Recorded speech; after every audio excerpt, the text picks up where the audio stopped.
नमस्कार मित्रों, स्वागत है आप सभी का एम क्लासेस BW पर। आज की इस वीडियो में हम लोग पढ़ने वाले हैं फ्यूचर टेंस को।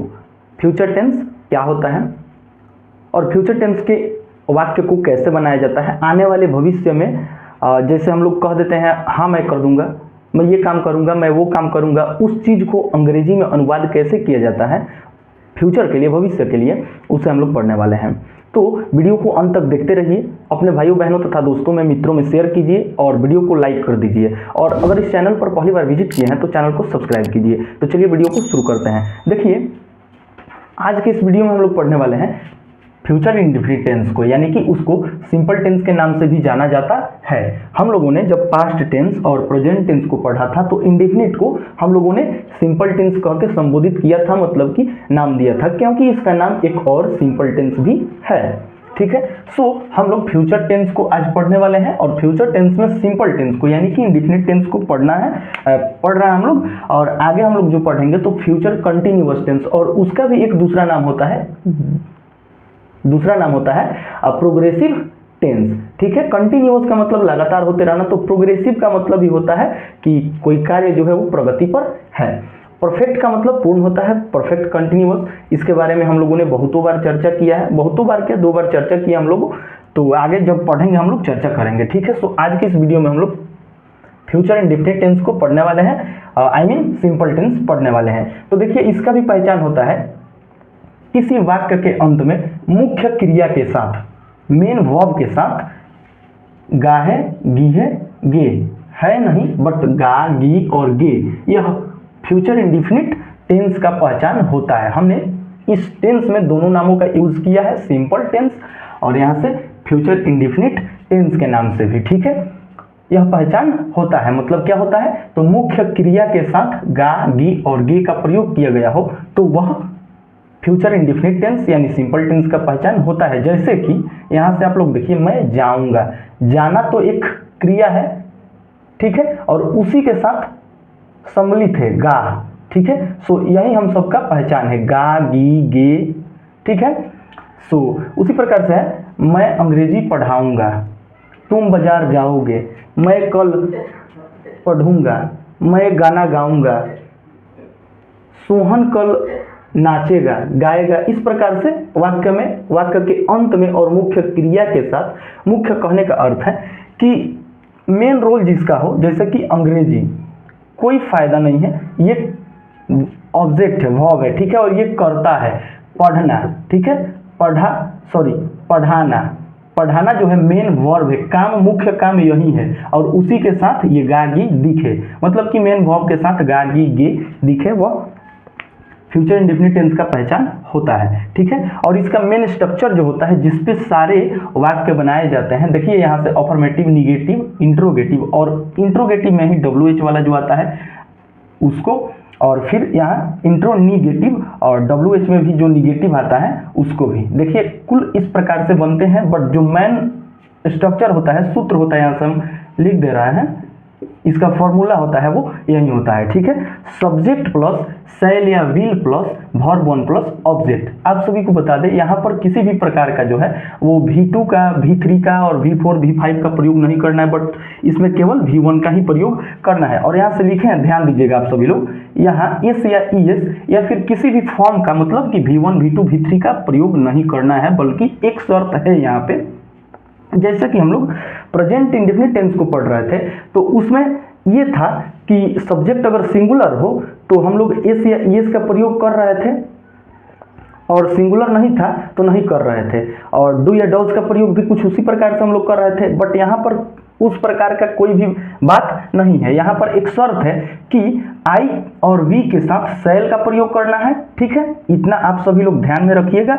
और ही, सी, इट तथा कोई एक नाम के साथ, आई वी दे यू के साथ हम लोग व्हील का, सॉरी आई वी नहीं, आई वी को छोड़कर बाकी सभी सब्जेक्ट के साथ हम लोग व्हील का प्रयोग कर सकते हैं और करना है।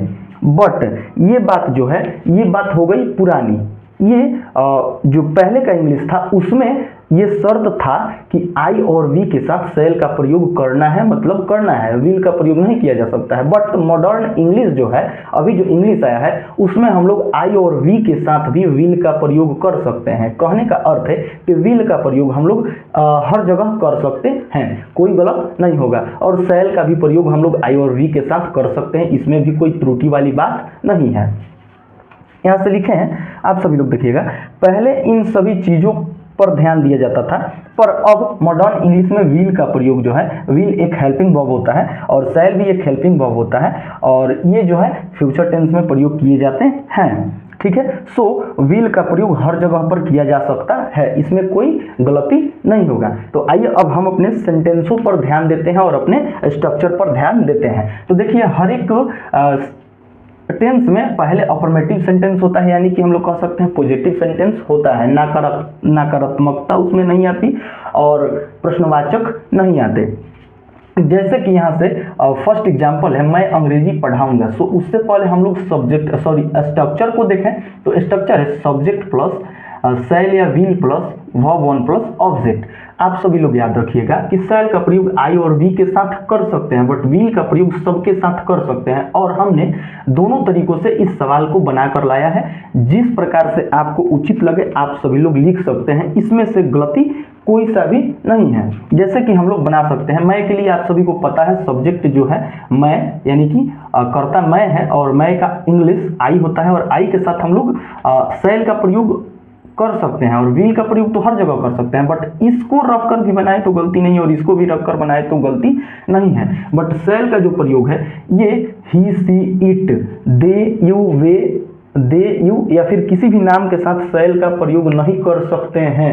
इस चीज को आप सभी लोग याद रखिएगा, और विल का प्रयोग तो हर जगह कर सकते हैं। तो ये स्ट्रक्चर नंबर 1 है जो अफर्मेटिव है। और आगे हम लोग देखते हैं निगेटिव सेंटेंस के लिए स्ट्रक्चर है, बस इसमें हेल्पिंग वर्ब के तुरंत बाद नॉट ऐड कर दिया जाता है, यानी कि नहीं इसमें नकारात्मकता आ जाती है, सो उसके लिए है। यहाँ से हम एग्जाम्पल बदल दिए हैं, तुम क्रिकेट नहीं खेलोगे, यहाँ पे मैं अंग्रेजी पढ़ाऊंगा, ठीक है, और यहाँ पे हमने रख दिया है तुम क्रिकेट नहीं खेलोगे, ठीक है। सो यहाँ से नहीं ऐड हो चुका है, उसके लिए हम लोग नॉट का प्रयोग करेंगे, कहाँ पे, तो हेल्पिंग वर्ब के बाद करेंगे, ठीक है। So you will not play cricket, ठीक है, और यहाँ पर वर्ब का कोई भी फॉर्म यूज नहीं करना है, बल्कि मेन वर्ब के साथ बनाना है। तो ये बहुत इजी वाला सेंटेंस है, ठीक है। You will not play cricket, ठीक है। यहाँ से यू जो है सब्जेक्ट है, विल जो है हेल्पिंग वर्ब है, नॉट जो है यहाँ पे नॉट दिया हुआ है, प्ले का मतलब खेलना, और क्रिकेट जो है ऑब्जेक्ट हो गया। सो ऑब्जेक्ट हमेशा लास्ट में रहता है, आप सभी को पता है, और यहाँ पर हमने लिखा भी है, ठीक है, खेलना। और देखिए क्रिया यही है, कार्य जो है खेलने का कार्य हो रहा है, और खेलने के साथ ही गे का जो है वो पहचान छिपा हुआ है, और इसी को लेकर हम लोगों ने सेल या विल का प्रयोग करना है। और फ्यूचर टेंस को पढ़ रहे हैं तो गागी और गे ही देखने को मिलेंगे, ठीक है। So you will not play cricket, ठीक है। यहाँ से 2 सेंटेंस हम लोग क्लियर किए, एक अफर्मेटिव सेंटेंस और निगेटिव सेंटेंस, ठीक है। आगे हम लोग देखते हैं इंटेरोगेटिव, ठीक है। इंट्रोगेटिव सेंटेंस में ही 2 टाइप्स के होते हैं, एक WH वाले और विदाउट WH वाले, ठीक है। और जैसे कि मैंने किसी से पूछा क्या तुम पढ़ोगे, तो इसका जवाब हाँ या ना में दिया जा सकता है, तो उस वाक्य में WH का कोई भी वर्ड यूज नहीं होगा। और हमने अगर पूछ दिया कि तुम क्यों खेलोगे या फिर तुम क्यों पढ़ोगे, क्यों लग गया, क्या लग गया, वाक्य के बीच में चला गया, तो उसका जवाब कारण सहित दिया जा सकता है, उसमें WH का प्रयोग किया जाता है। जैसे कि आप सभी लोग यहाँ पर देखिए इंटेरोगेटिव है, तो ये है क्या तुम अंग्रेजी पढ़ोगे, क्या तुम अंग्रेजी पढ़ोगे। ये सेंटेंस जो ये वाक्य से पहले क्या दिया हुआ है, इसका जवाब हाँ या ना में दिया जा सकता है। जैसे हमने पूछा क्या तुम अंग्रेजी पढ़ोगे, तो आप कहोगे कि हाँ या फिर ना। तो उस कंडीशन में हम लोग हेल्पिंग वर्ब को पहले लाते हैं और सब्जेक्ट को बाद में लिखते हैं। इसमें WH का कोई भी वर्ड यूज नहीं होता है। जैसे कि यहाँ पर आप सभी लोग देख रहे हैं, पहले WH यानी क्यों दिया हुआ है, अंदर है, सवाल के अंदर है, सो उसको बाहर निकाल दिया जाता है, और इसमें ये बात नहीं है। सो उसके लिए सेल या will plus subject plus verb one plus object and question mark interrogative है। तो ठीक है, आप सभी लोग समझ पा रहे होंगे, हमने बहुत बार चर्चा किया, बताया है। तो यहाँ से हम लोग पहले हेल्पिंग वर्ब को प्रयोग में लेंगे। सो विल, आप सभी को पता है कि सेल का प्रयोग आई और वी के साथ कर सकते हैं, बट विल का प्रयोग जो है वो सभी सब्जेक्टों के साथ किया जा सकता है। ये मॉडर्न इंग्लिश का दावा है। और बताया है, ठीक है। So will, you, will helping verb, तुम के लिए यू का प्रयोग किया जा सकता है, आपको किया जाता है, आप सभी को पता है। पढ़ना जो है मुख्य क्रिया है, ठीक है, वर्ब है। उसके लिए रीड का मतलब पढ़ना होता है, और इंग्लिश के लिए, अंग्रेजी के लिए इंग्लिश एंड क्वेश्चन मार्क, आप सभी को पता है। शैल या will plus subject plus verb one plus object and question mark. Will you read English, क्या तुम अंग्रेजी पढ़ोगे। अब देखिए उसी में WH को जोड़ दिया जाए तो किस प्रकार से सवाल बनता है, तुम अंग्रेजी क्यों पढ़ोगे। कोई कारण होगा पढ़ने का, जैसे कि इंटरनेशनल लैंग्वेज है तो दुनिया से कनेक्ट होना है, एक दूसरे से संपर्क को बढ़ाना है, तो अंग्रेजी सीखना जरूरी है, ठीक है।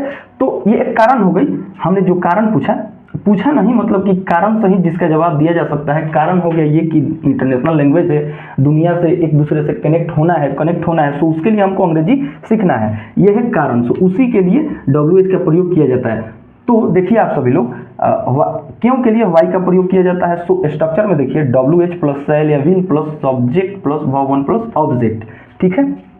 तो WH की जगह WH, ठीक है। क्यों के लिए वाई का प्रयोग किया जाता है, सो हमने वाई का प्रयोग किया।